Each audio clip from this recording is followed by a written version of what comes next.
You must realize, even though this may be very difficult for you to face, that the generation of people now on earth, even if they are permitted to live their natural lifespans, are not going to become spiritual, are not going to attain that mind that was in Christ Jesus. And therefore, that even the continuity of peace on earth and its prosperity is not going to solve the problems of the world, but that as our work continues,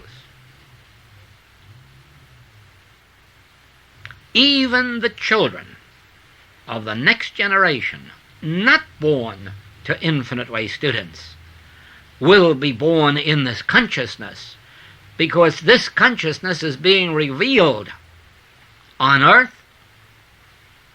and everyone who comes into this earth will come into this consciousness. In other words, we were born into the carnal consciousness because there was no other consciousness here.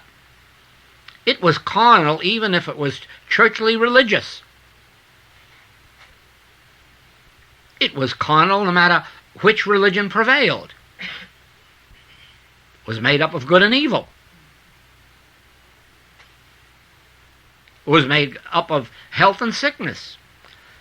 It was made up of 70 years and 10, or 20, or 30. In other words, we were born into the material state of consciousness, even if it was a perfect material state. But that which we are establishing is spiritual consciousness on earth. And even though you think that in my having attained a measure of it, that was great for me, don't you believe that for a moment. God doesn't operate that way. In my having attained even a measure of spiritual consciousness, it was prepared for you to enter. And as you entered my experience, you did not enter my personal life. You entered the attained measure of spiritual consciousness, and that is what is bearing fruit in your life. Now, your students being led to you should not say, "Isn't it wonderful that you have attained this spiritual consciousness? I wish I could."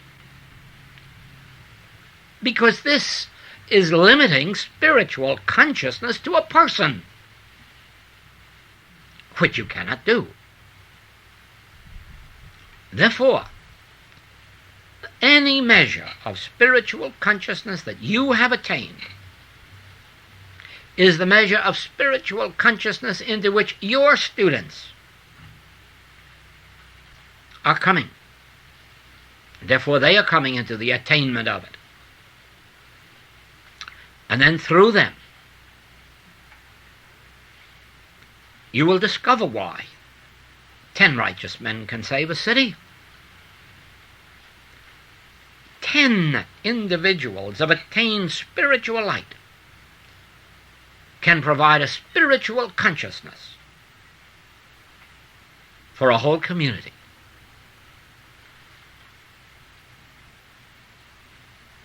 Therefore, what we are doing is not engaging in just healing some sick patients or seeing that they're employed or enriched or made happy. What we are doing is establishing spiritual consciousness on earth for the next generation to be born into.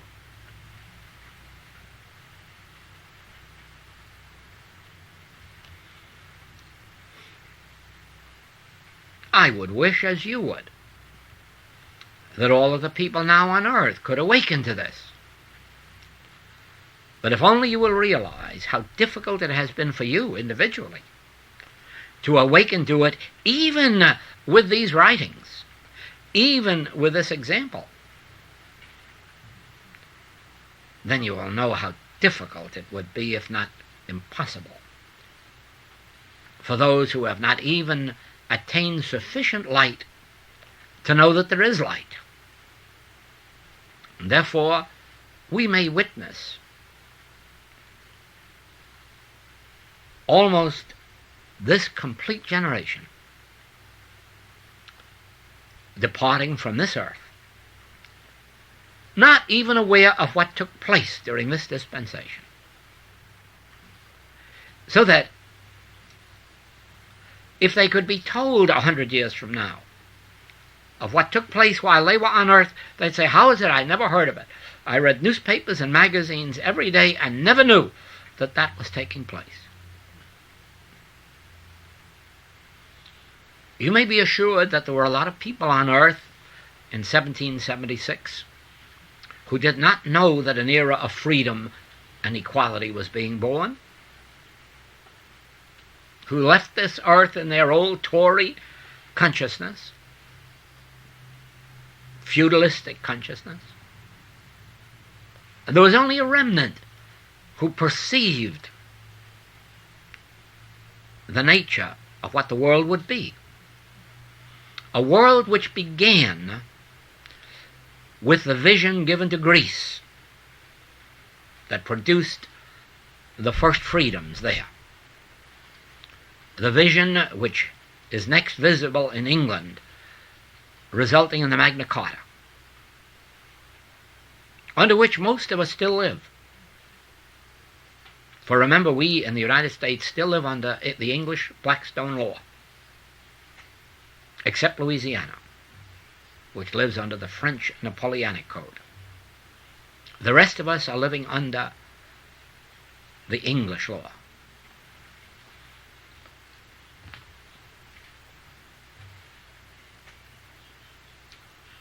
And the French Revolution, the American Revolution, Brazilian Revolution, even the American Civil War, which resulted in no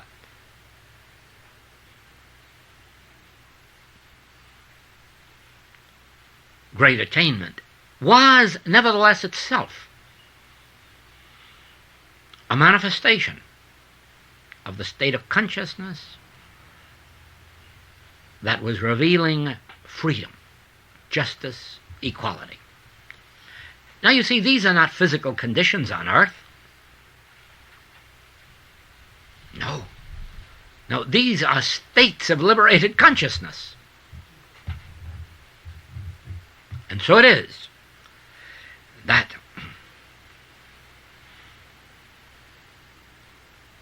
I am not a spiritually free man. You are not spiritually free men and women.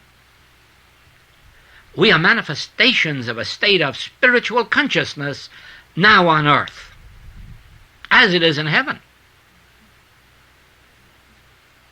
And in our attainment of it, we have not attained it for our personal selfhood, because as persons we will come and go. We have attained it as consciousness on earth, and even our departure will take none of our attained spiritual consciousness with us. It will still be here for the next generation to be born into.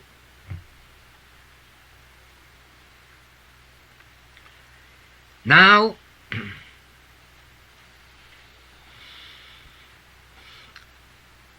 I will start by reading to you from the manuscript of the very first tape made after the climax of my spiritual experience this year, the 1963 Princess Kaiulani Sunday series real one, side one, so that something very special can be revealed to you. This is the middle of August 1963. The only tapes that have been recorded this year are the 4 teaching tapes which have been done while actually teaching the ministers and teachers and practitioners who have come to Hawaii for further instruction along that line. This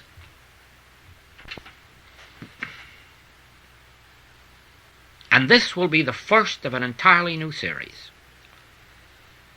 I can only explain it this way. If you will notice, each one of our books has a central theme that runs through it, which represents a specific principle, a spiritual principle. It seems that right from the beginning every class brought forth a different major principle.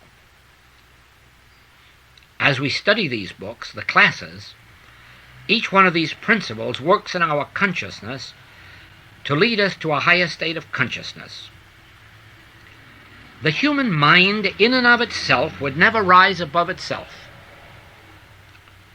For instance, in the earliest days of mankind on earth, you will find that they fought each other. They probably threw stones at each other, and eventually they had tomahawks and bows and arrows. The human mind has not advanced one iota from those days to the present ones, because men are still fighting each other, and they are still using power, and seeking more and more powerful weapons, until they believe they have reached the ultimate in power. But you will notice the trend of the human mind is the same: to keep fighting and to keep discovering more and more powerful weapons. It never enters the human mind that there is another way of life, that there is another way of gaining peace with greater weapons. So you see that the human mind in and of itself can never progress until something higher than the human mind is admitted into the mind that can dissolve the mind and its activities. But until something new, something different, something higher enters consciousness, you will discover that the mind will continue to function along the lines of wanting to do battle, always seeking more powerful weapons with which to battle, individually as well as collectively. In the same way, every activity of human life, we fight disease as if it were a power, and since we began by searching for a remedy that would be stronger than the disease, we still keep on looking for remedies that will be stronger than the previous ones, until we have come to the day of X-rays and medicines more and more and more powerful, but always with the same idea of fighting the disease and overcoming it with greater and greater powers. We accept business also, and our competitors as enemies, and we fight them always with greater and greater powers, more and more lies, more and more deception, more and more trickery, and greater and greater inventions. The human mind refuses to move out of that orbit of overcoming, destroying, using powers, always greater powers, until you just wonder where it all can end if we find greater powers than we have now. Centuries and centuries ago, men came into an awareness of something that was not a power, something that was not an overcomer or a destroyer. And into the history of mankind there came, at least to the remnant, an awareness of that which is called spiritual power or spiritual consciousness. And this, as we understand it, is not a power that overcomes or destroys. This is not even a power that you can use. We find that, well, for our purposes, we will just start with Jesus the Christ, and we will find that he taught and revealed that which is not a power, but is a presence. And its function was not to overcome or to destroy, but to reveal. The Master never even thought of God as a power, never appealed to God to reform sinners or heal the sick. He himself embodied that presence which revealed harmony, kindliness, purity, health, sinlessness, where the opposites had been operating. Not by doing something, but by being something.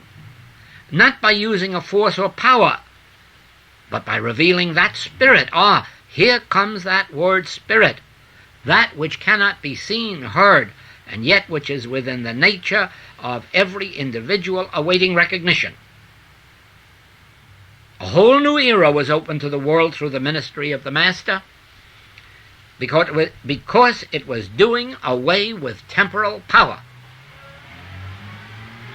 and a revelation of the nature of that which made temporal power impossible. Who made me a ruler over you? Resist not evil, put up thy sword. Those who live by the sword will die by the sword. Those who live by temporal power will die by temporal power. Now, if we put up the sword, if we resist not evil, does that not lay us open to an attack by evil? Not according to the Master. Once you have given up your reliance, your hope, your faith in temporal power, something takes its place. Something is revealed. Something comes to light within you, to the surface, that does not destroy or overcome the enemy. Yet it makes very evident that there is no enemy anymore.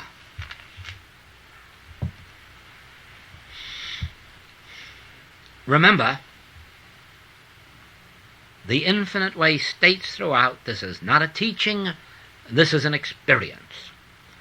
Then why so many books? To try to educate the mind, to lay down its temporal powers, to try to bring us to the conviction that we can safely put up the sword, that we can safely put away words and thoughts as well as guns and ammunition, and relax in the spirit. What do you mean, relax in the spirit? If I knew, the world would be doing it. I do not know what I mean if I have to say it to you in words. I know what it is by my experience, and I know when any student reaches that place where they experience the ability to relax and rely not on words, not on statements, not on truths, not on things, not on thoughts, but on that unknowingness which has been so well described as the cloud of unknowing, resting back in the spirit, that which cannot be described because it truly is an experience rather than a teaching. It is for this reason that the human mind can never accept it. It is only when we have transcended the human mind that we reach that place in consciousness where we can rest in nothingness and be assured that in that nothingness is the allness, the infinity, the eternality, the omnipotence. Now,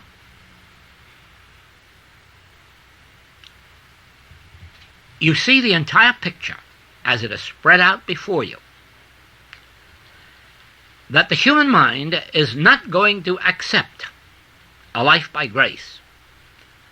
It cannot receive the things of God, spiritual wisdom or spiritual presence. Therefore, the human mind must be educated through these principles and the practice of these principles and meditation until the human mind has been educated out of itself, until we have risen in consciousness to a place of such stillness and quietness that we can now receive impartations of the Spirit within ourselves, and thereby live by grace, not by bread, not by power, not by books or teachings,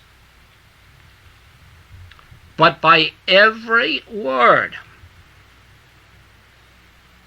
of grace that you can receive in your consciousness from the infinite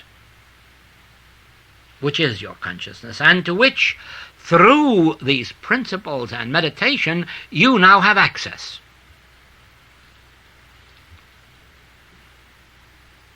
Always in the world there has been a search for God. There have been very few successful searches for God,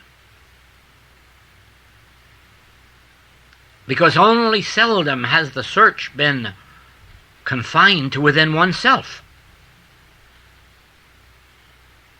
But the kingdom of God is within you.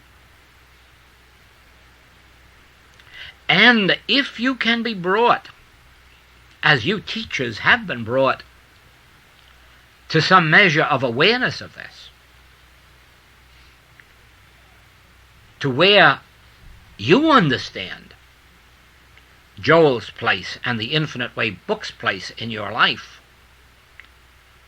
but where you further understand that you have to transcend this to receive divine grace within your own consciousness, so that if Joel and all his books were outlawed, it would be no disturbance to you. You have been given your spiritual contact with your source. You no longer live by bread alone.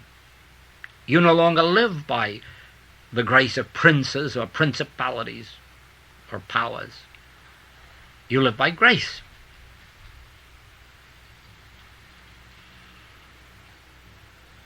As you establish, as I establish the state of grace in me,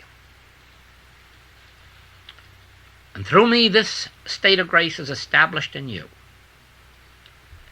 and as you establish this state of grace in your students, always setting them free, always remembering that unless you can set them completely free, they cannot make their demonstration. Then, my secret to you is this. We are not building a spiritual state of consciousness for the students of the Infinite Way. We are building a state of consciousness on earth as it is in heaven. And the coming generations will be born under grace, not under the law.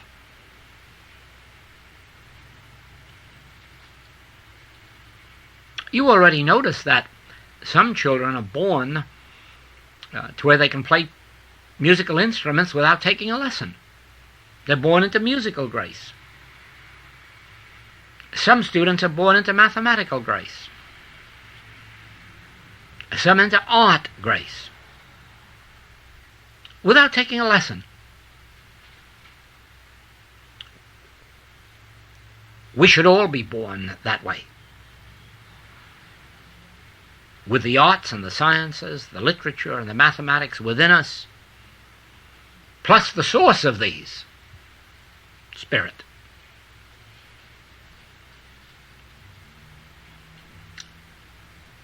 Now,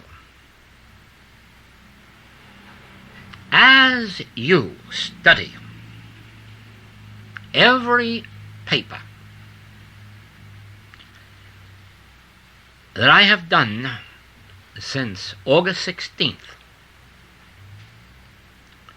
and the 2 series of tapes made since August 18th, you will discover that what has been given us is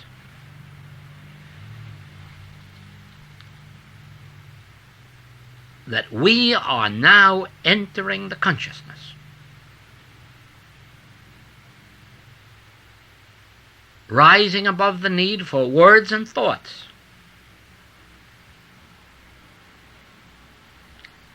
to where no thought of power enters our thought,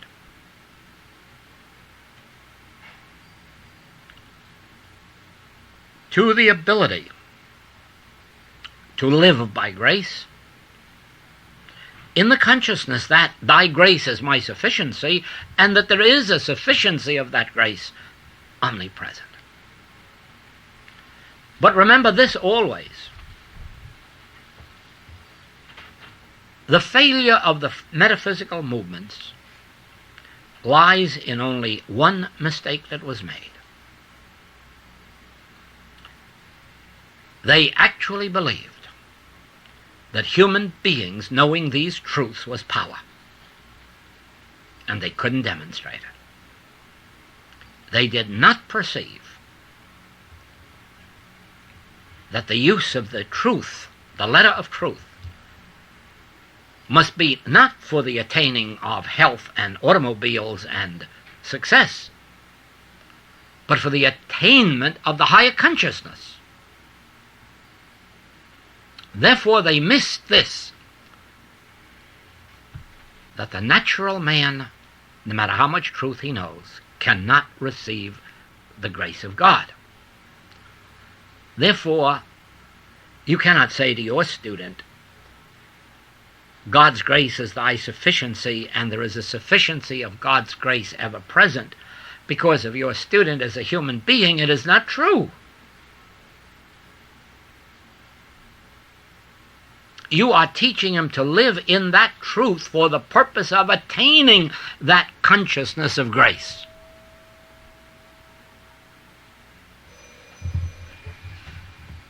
Now, this is a mistake of the metaphysical world,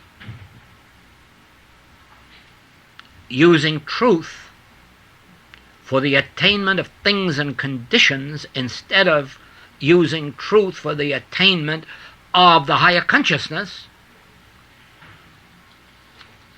and letting the higher consciousness appear as the added things.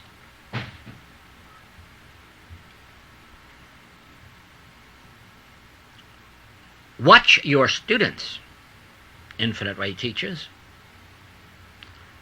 that they do not believe that these statements of truth are producing health and wealth and harmony, that they are producing a higher state of consciousness from which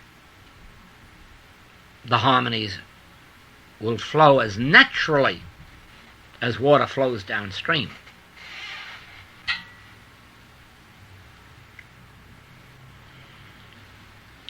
Then you can begin to teach those of your students who have come far enough along that when you do healing work now, reduce the amount of knowing the truth. Reduce it to 2 or 3 or 4 minutes, just to settle yourself. And make yourself aware of the fact that you are living and moving and having your being in an infinite cloud of consciousness, God consciousness, and that it permeates your being, your soul, your mind, your body, your every thought, so that even if you were to think 2 times 2 is 5, when you picked up a pencil, you'd write 2 times 2 is 4. You would not even be subject to your mistaken beliefs.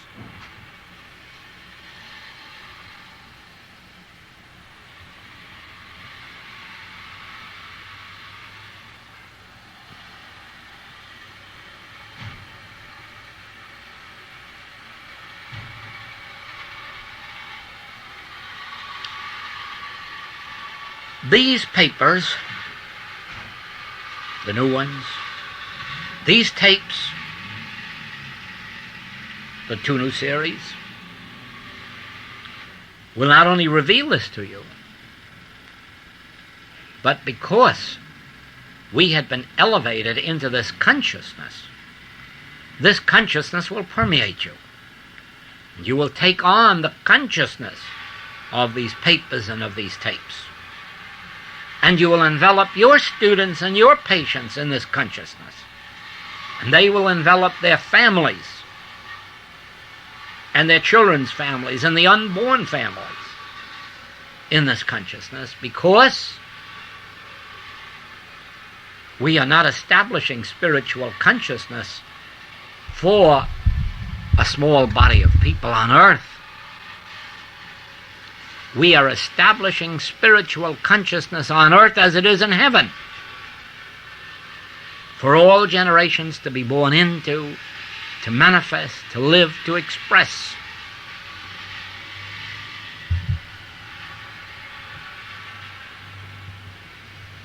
The first coming of Christ on earth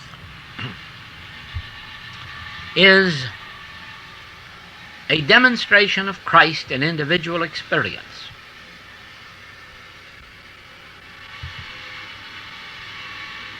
Christ expressed as Jesus, as the disciples, as the apostles, and as the followers.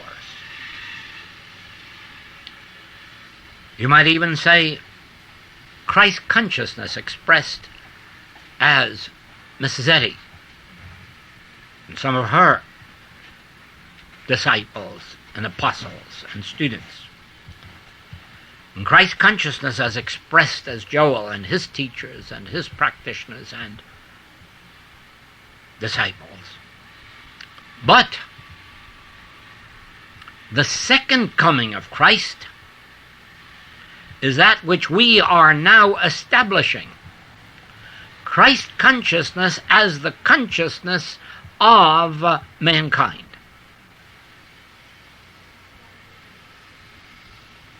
That is the function given to us since the middle of August.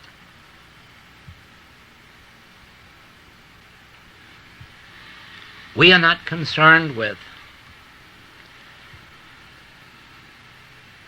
whether the Republicans or the Democrats get elected or whether they're taken over by a Labour Party. We are not concerned whether the Conservatives or the Labour Party of England take over. Because we know that it is all temporary. We know that Christ consciousness is taking over the consciousness of mankind, and that this will be established in the minds of men, whether they call themselves Republicans or Democrats or Communists or whatnot.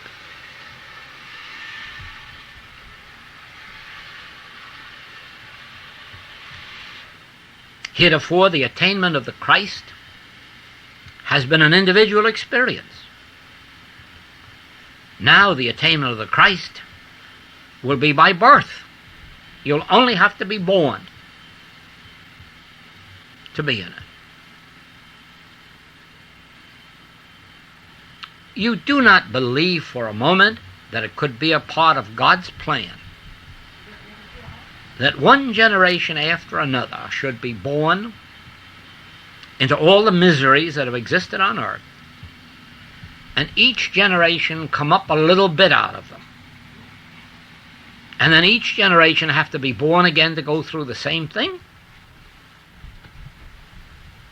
No. God's plan is the kingdom of God, universally established as the consciousness of every individual. God's plan is that Christ, the Son of God, be man, the only man. And the story of the prodigal is not the experience of the return of a man from mortality to spiritual consciousness. No. Not any more than the experience of the infinite way is the attaining of Christ consciousness by individuals.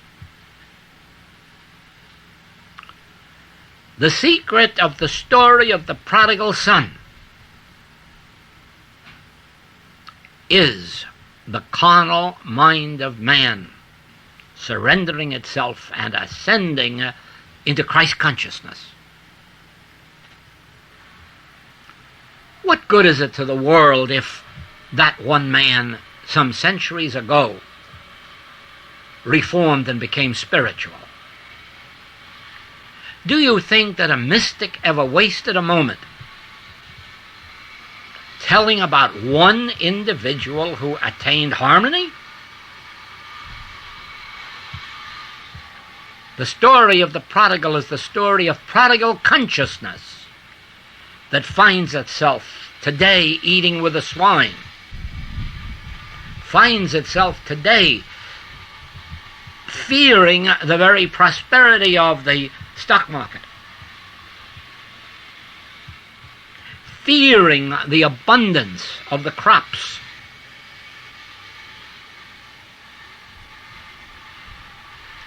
fearing even that taxes be reduced.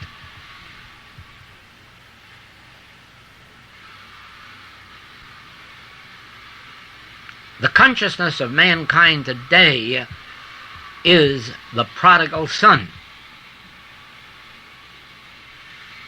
eating with the swine, enjoying the carnal pleasures of life while threatened with every kind of danger, physical, mental, moral, and financial. This is the era of the prodigal son being returned, awakening out of sloth, awakening from its dream of good in matter or power. Because remember, this whole world has been congratulating itself on the discovery of atomic power because that would make it safe. And now it finds itself in more danger than ever with atomic power. This is the age of man's awakening from the prodigal state of consciousness, realizing that even the Father's servants are better off than we are,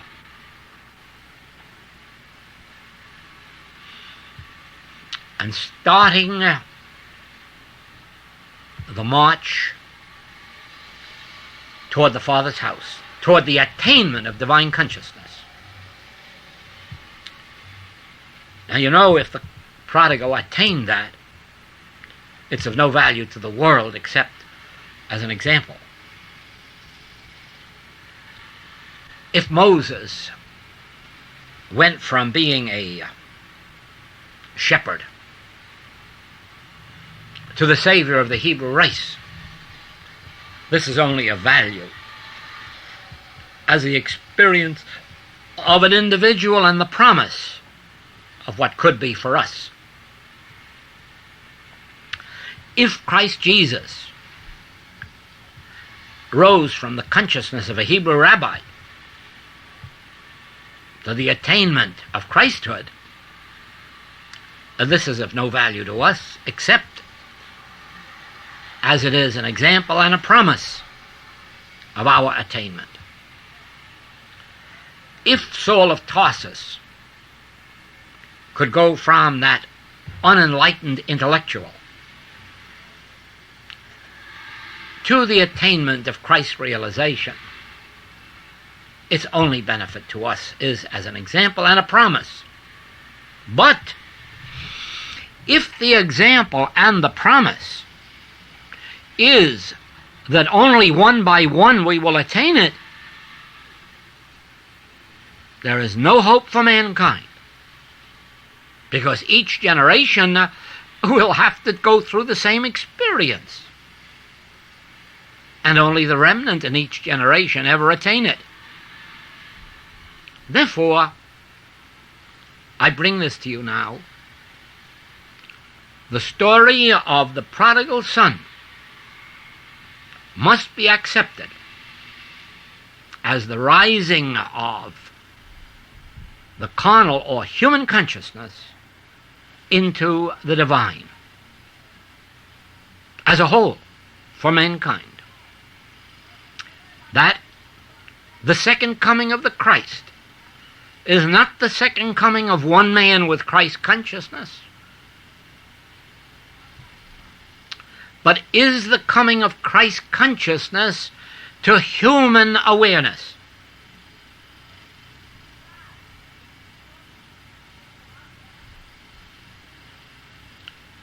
Thereby,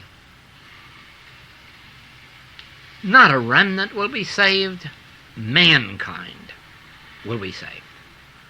And he will have no more remembrance, even of the smell of smoke. This too is not the story of some Hebrews who went through a fiery furnace and came out without the smell of smoke. This too is the state of divine consciousness that lives on earth without even the awareness of any earthly problems. Hasn't even the smell of earthly smoke on it. Because it is Christ consciousness, manifest as mankind.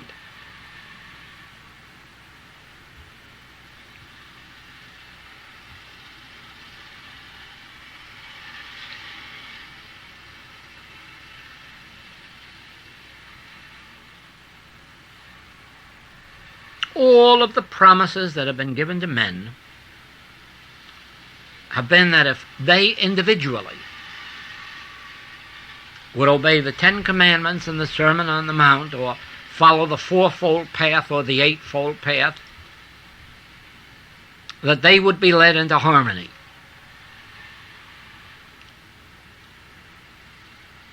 My life will be sad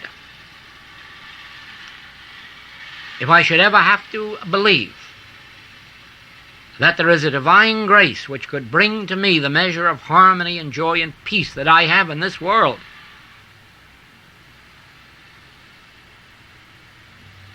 And that it is not to be the gift of all coming generations. Because then I will have lived in vain. I will have given these years in vain.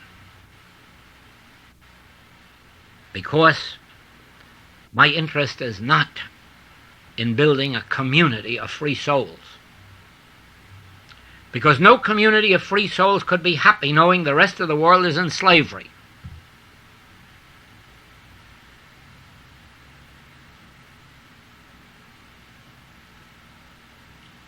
The function of the infinite way is to demonstrate that the prodigal's experience is the experience of mankind, now aware that in its powers, crops, munitions, dollars, pounds, gold, silver, properties, that it has nothing. It is bankrupt. And in the recognition of this, the consciousness of mankind starts on the journey to the Father's house.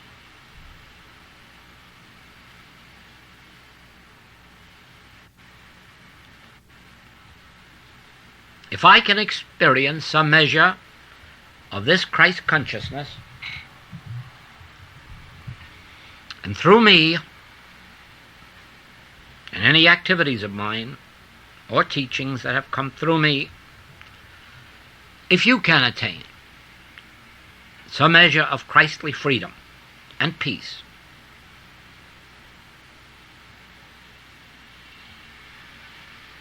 then remember that henceforth and forever you must know that the attaining of spiritual consciousness by me is the attaining of spiritual consciousness by mankind. For God never imparts it to one person. And that the attaining of Christ consciousness by you is the endowment of that same spiritual consciousness upon all who come within range of your consciousness, visible and invisible, and that your attainment of it and the student's attainment of it is not their individual demonstration, it is the demonstration of Christ on earth. Christ as individual consciousness of mankind. I do not want to attain personal Christhood. I do not want to see our students set apart as having attained personal Christhood. I wish to see in every measure of our attainment the realization that simultaneously this is the realization of Christhood as the consciousness of mankind. The consciousness into which every child born will be born, so that they will partake of this consciousness right from birth, right from conception, and not go through the dangers of 9 months of pregnancy, or the dangers of infancy, or the dangers of childhood, or the long, slow, labored process of trying first to become good and then trying to become spiritual. But rather being born into spirituality without first having to become good.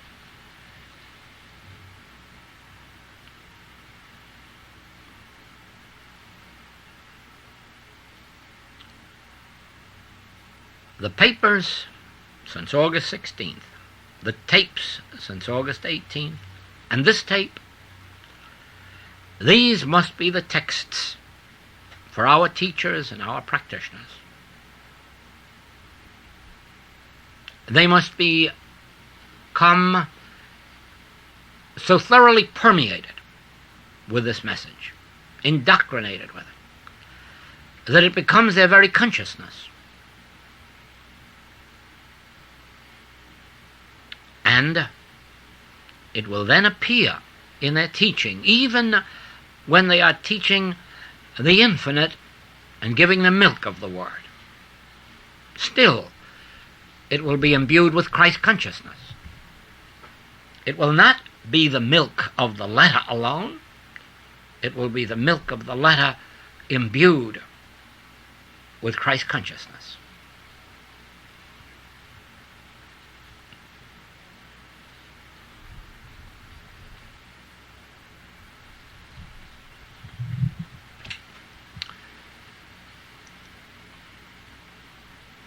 Of course, as some of you who may not have all of these papers will be concerned about it, and so let me explain to you that I'm going to take a collection of these papers with me when I leave on my next trip, and I will either have them done as a pamphlet for your personal and quick use, or embodied in a book, but I will in some way make them available to you. And meanwhile, should you be missing any of these, I am sure that you can get copies by writing to Daisy Shigemura, in care of Infinite Way Study Center, 280 Lewis Road, Waikiki, Hawaii. And she can have them sent to you from our mimeograph office.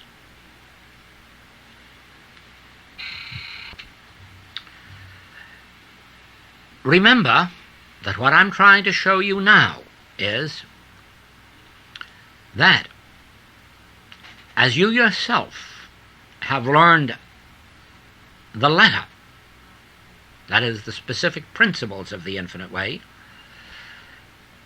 that your spiritual consciousness has evolved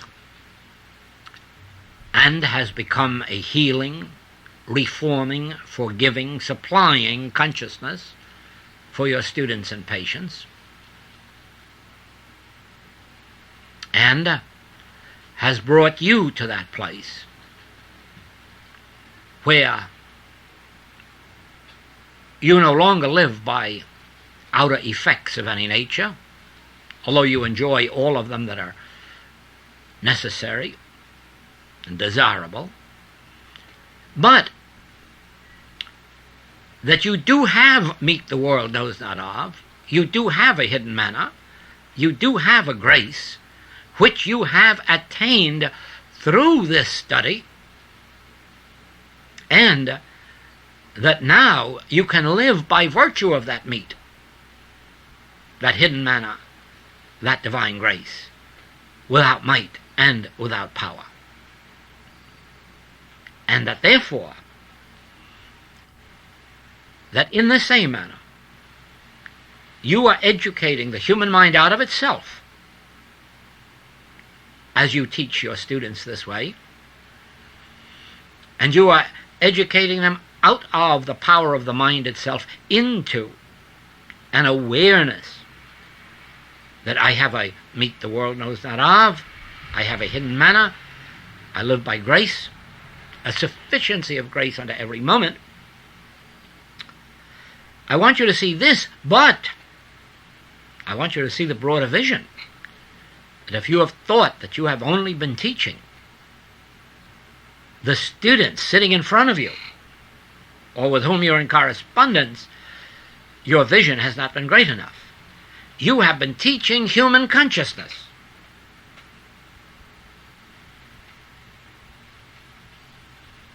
You have been raising human consciousness.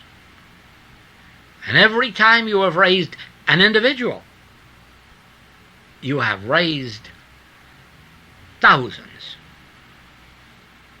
And the proof of this is that these principles, which we have been teaching only to Infinite Way students, only to those who were led to us, are now being accepted into religions, philosophies, psychiatries, and other activities of the world, showing that as we were imparting to our students, we were really imparting into human consciousness. And now I'll tell you a secret. From the earliest years of this ministry, I have had the dream that it is possible to breathe the breath of life into mankind, that it is possible to impart into human consciousness these truths and states of consciousness which heretofore we have believed we were imparting to individuals. And that throughout my ministry, this has been my goal.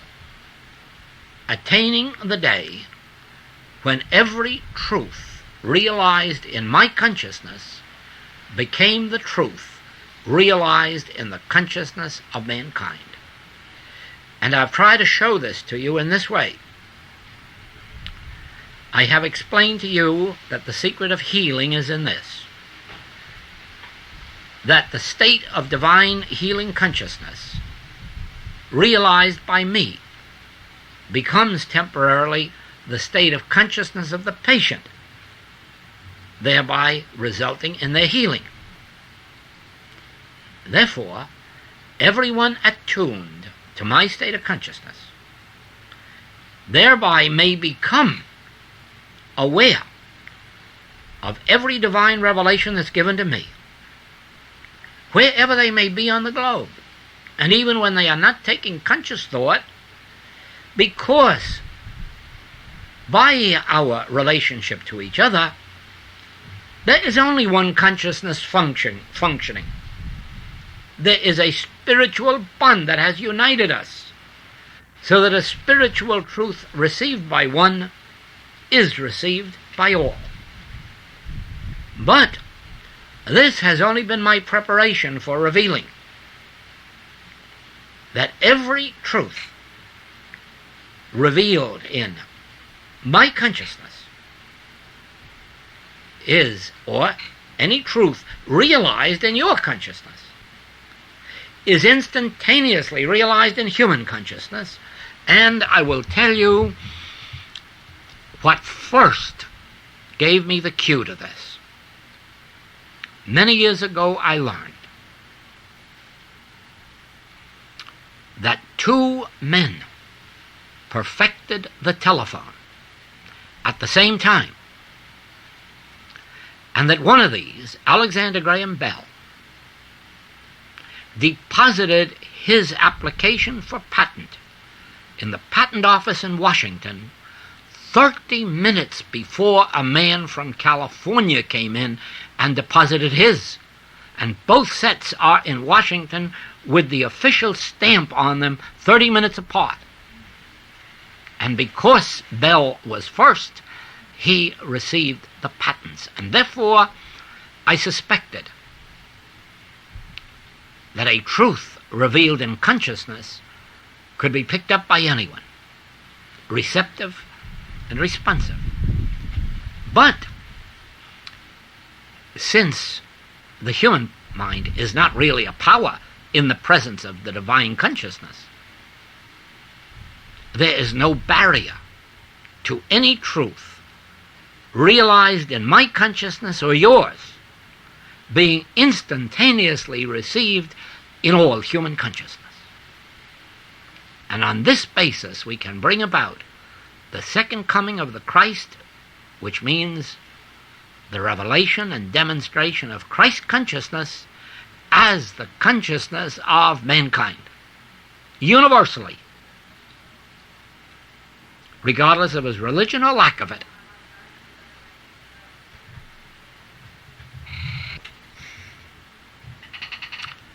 Thank you for now.